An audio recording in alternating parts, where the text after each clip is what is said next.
Good morning students. कल हमने 2 point discuss किए थे। एक पॉइंट था कि why political parties are necessary, कि पॉलिटिकल पार्टीज की ज़रूरत क्यों है, कि बिना उनके डेमोक्रेसी एग्जिस्ट नहीं कर सकती। जिसमें हमने पढ़ा था कि बिना पॉलिटिकल पार्टीज के डेमोक्रेसी एग्जिस्ट कर ही नहीं सकती, क्योंकि देश को चलाने के लिए पार्टीज की ज़रूरत होती है।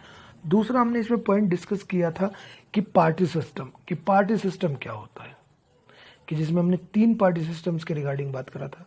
1 पार्टी सिस्टम जहाँ पर केवल एक ही पार्टी अलाउ होती है। 2 पार्टी सिस्टम में कि पावर जो एक्सचेंज होती है वो मेनली 2 पार्टीज के बीच में होती है। और भी पार्टीज होती हैं लेकिन पावर जो होती है वो एक्सचेंज होती है केवल 2 पार्टीज के बीच में।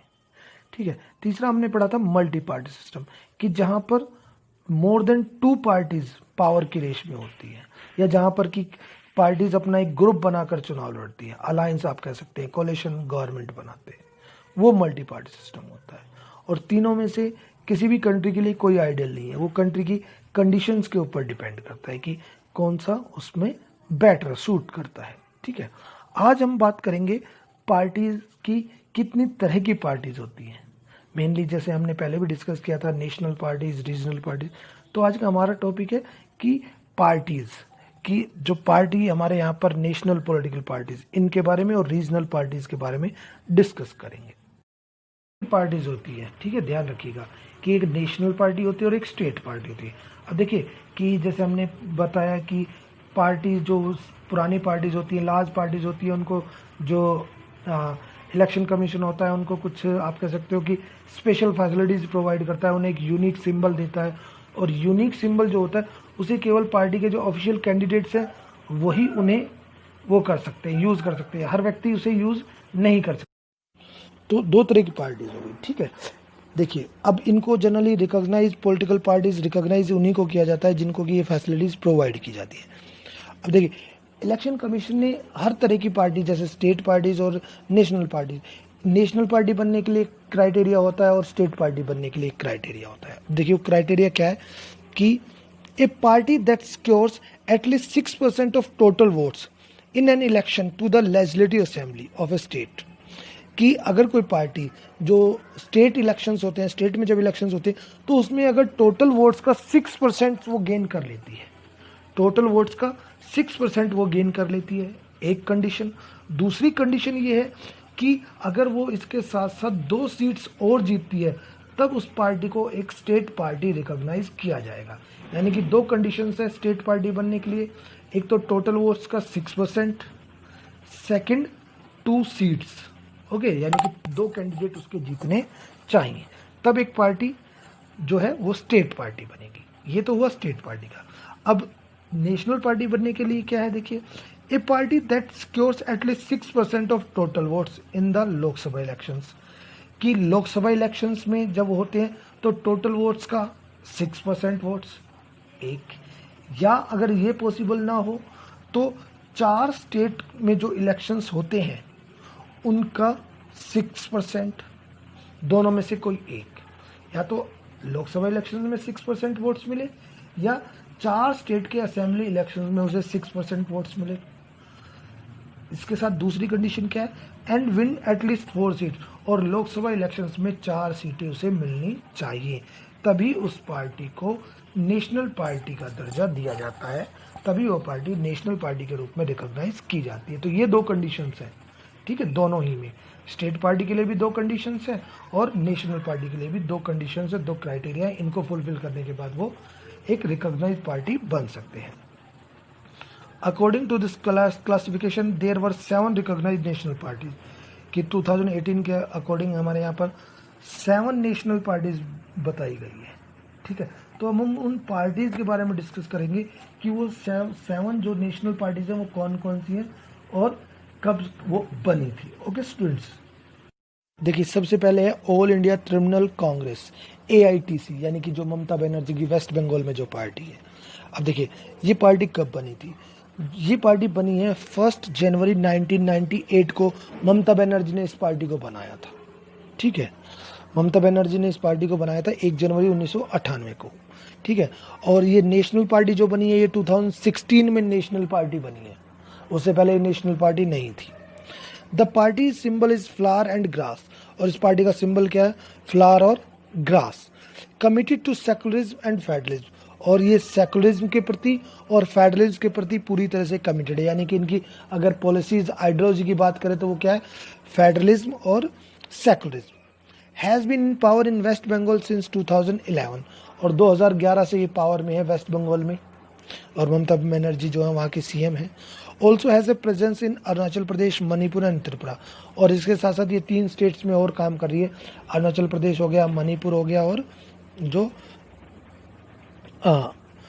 त्रिपुरा हो गया। Okay. In the general elections held in 2014 में जनरल इलेक्शन जब हुए थे तो इनको केवल 3.84% वोट्स मिली थी और 34 सीट्स इन्होंने जीती थी, making it the 4th largest party in the Lok Sabha, और लोकसभा में ये 4th लार्जेस्ट पार्टी बन के आई थी। जैसे पहले कांग्रेस और बीजेपी हो गए, 3rd नंबर पर कोई और 4th नंबर पर ये ममता बनर्जी की पार्टी आई थी। ठीक है, तो ये तो था इसका तृणमूल कांग्रेस का, ममता बनर्जी की। ठीक है, और इस समय प्रेजेंटली भी ये वहाँ पर वेस्ट बंगाल में गवर्नमेंट में है, पावर में है। इसके बाद है BSP, Bahujan Samaj party. Bahujan Samaj party को जो बनाया गया वो 1984 में बनाया गया था, और इसको बनाने वाले जो फाउंडर मेंबर थे इसके वो थे काशीराम। ठीक है, under the leadership of Kashiram.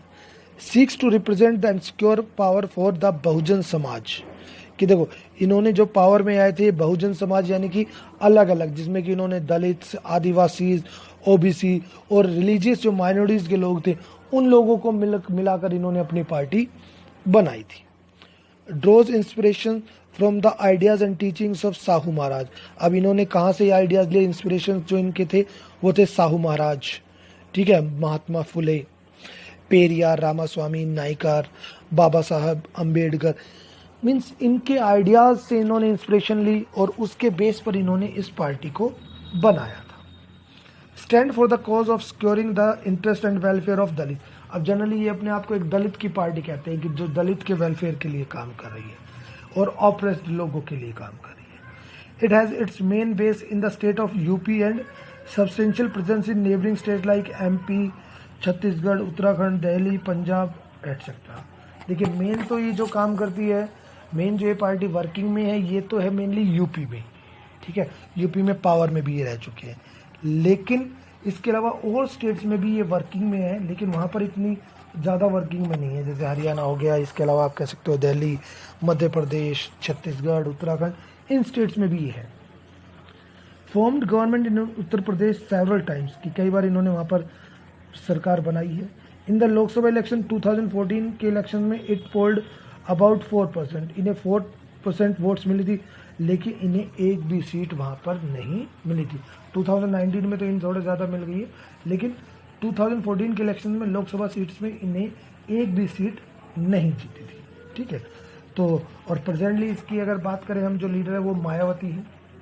ठीक है, जनरली बनाया था इनको काशीराम ने पार्टी को, और अभी जो लीड कर रही है वो कौन कर रही है? इस समय मायावती लीड कर रही है।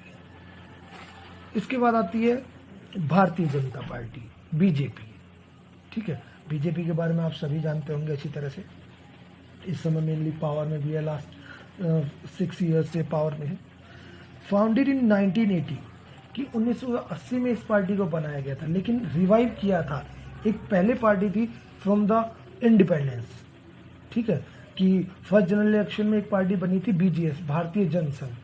भारतीय जनसंघ को ही बाद में 1980s में इसका नाम चेंज कर इसको क्या कर दिया था? बीजेपी कर दिया गया था। देखिए, रिवाइंग द रेस्ट वाइल भारतीय जनसंघ फ्रॉम द श्यामा प्रसाद मुखर्जी, कि बीजेएस को जो बनाया था श्यामा प्रसाद मुखर्जी ने बनाया था 1951 में। वॉन्ट्स टू बिल्ड, अब देखो इनकी आइडियोलॉजी क्या है, ये आइडियोलॉजी इनकी बहुत ध्यान से देखिएगा। Wants to build a strong and modern India, कि एक स्ट्रॉन्ग और मॉडर्न इंडिया बनाना चाहते थे बाय ड्रॉइंग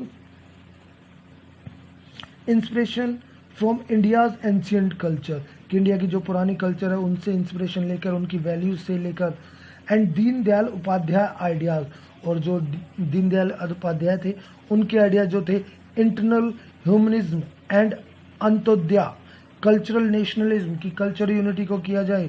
ठीक है, जैसे में कि मेनली वो हिंदुत्व को सपोर्ट कर रहे हैं, जैसे आपने भी मालूम भी है आपको, ठीक है, is an important element of in its conception of India's nationhood and politics. तो ये मेनली इनकी आइडियोलॉजी में आता है कि जैसे कि यूनिफॉर्म लॉज होने चाहिए, ठीक है, यूनिफॉर्म कल्चर आप कह सकते हैं, wants full territorial and political integration of Jammu and Kashmir. Jammu and Kashmir को ये भारत में शामिल करना चाहते थे, जैसे इन्होंने अब चेंजेस भी कर दिया है काफ़ी। A civil uniform civil code की पूरे देश में एक जैसे रूल होने चाहिए, ठीक है। इसके अलावा living in the country irrespective of religion, कि रिलीजन को यहाँ पर किसी को प्रेफरेंस ना दिया जाए, मेनली जो मुस्लिम रिलीजन है उसके, and ban on religious conversions, और रिलीजियस कन्वर्शन जो होती है उन पे ऊपर बैन लगाया जाए। और इसके अलावा एक इनका और मेन था कि अखंड भारत बनाना चाहते थे, कि ये इंडिया और पाकिस्तान दोनों को यूनाइट कर कर एक अखंड भारत का निर्माण करना चाहते हैं। तो ये मेनली इसकी आइडियोलॉजी होती है, ठीक है। Its support base increase substantially in the 1990s, earlier limited to north and west and to urban areas. The party expanded its support in the south, east and north east and to rural areas.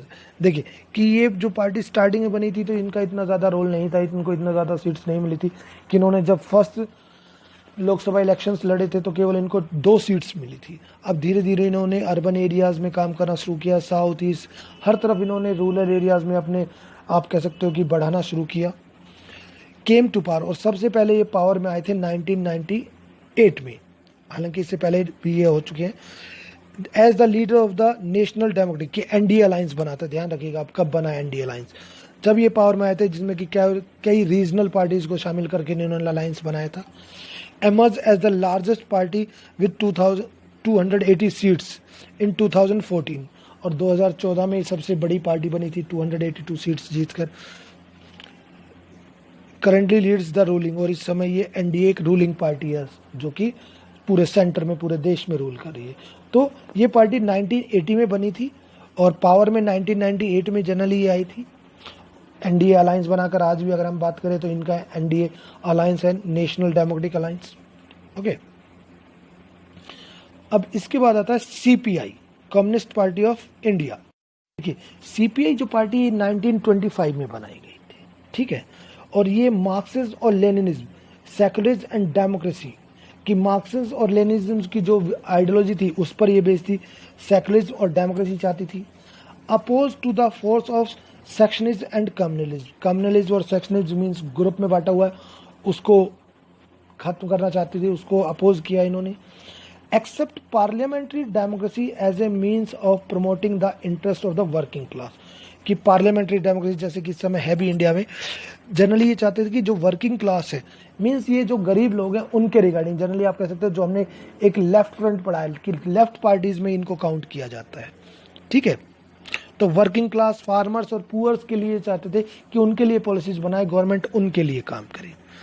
Became week after the split in the party इन 1964, लेकिन ये party आगे चलकर split हो गई थी, 2 हिस्सों में but गई थी। सीपीआई थी तो ये 2 हिस्सों में बट गई थी, एक सीपीआई एम हो गई थी, ठीक है, एक सीपीआई रही और दूसरी सीपीआई एम 1964 में स्प्लिट हो गई थी। That led to the formation of CPI M, जिससे कि अलग होकर एक सीपीआई एम पार्टी बनती। सीपीआई एम से मार्क्सवादी। Significant presence in the states of Kerala, west Bengal, Punjab, Andhra Pradesh और तमिलनाडु, इन स्टेट्स में ये वर्किंग में है। Its support base had gradually declined over the years, लेकिन इसका भी जो वो है थोड़ा सा ग्राफ है वो थोड़ा सा डिक्लाइन हुआ है। It's scored less than 1% votes and 1 seats in the 2014 Lok Sabha election. इसका अगर वोट का परसेंटेज माने वो 1% तक गिर गया है, और दूसरा अगर इसकी बात करें लोकसभा इलेक्शन में केवल इनको 1% सीट मिली थी। और एक चीज़ ध्यान रखिएगा कि जब फर्स्ट जनरल इलेक्शंस होते ना 1952 में इंडिया में, तब ये सेकंड लार्जेस्ट पार्टी थी CPI, communist party of India second largest party थी, जिसमें कि उनको 16 सीट्स मिली थी। ध्यान रखिएगा ये चीज़। Advocate the coming together to all left parties to build a strong left front, और ये जनरली जितने भी लेफ्ट पार्टीज हैं उन सभी को मिलाकर एक लेफ्ट फ्रंट बनाना चाहती हैं। जैसे कि हमने पहले बात भी थी, लेफ्ट फ्रंट की सरकार भी बन चुकी है ओके, तो ये CPIM का था। ओके सुन, तो आज हम इतना ही डिस्कस करते हैं, आगे नेक्स्ट लेक्चर में हम डिस्कस करेंगे। तो 4 पार्टीज़ के बारे में हमने डिस्कस किया है, एक ऑल इंडिया तृणमूल कांग्रेस, इसके अलावा BJP, इसके अलावा CPI और एक BSP। Okay students, thank you.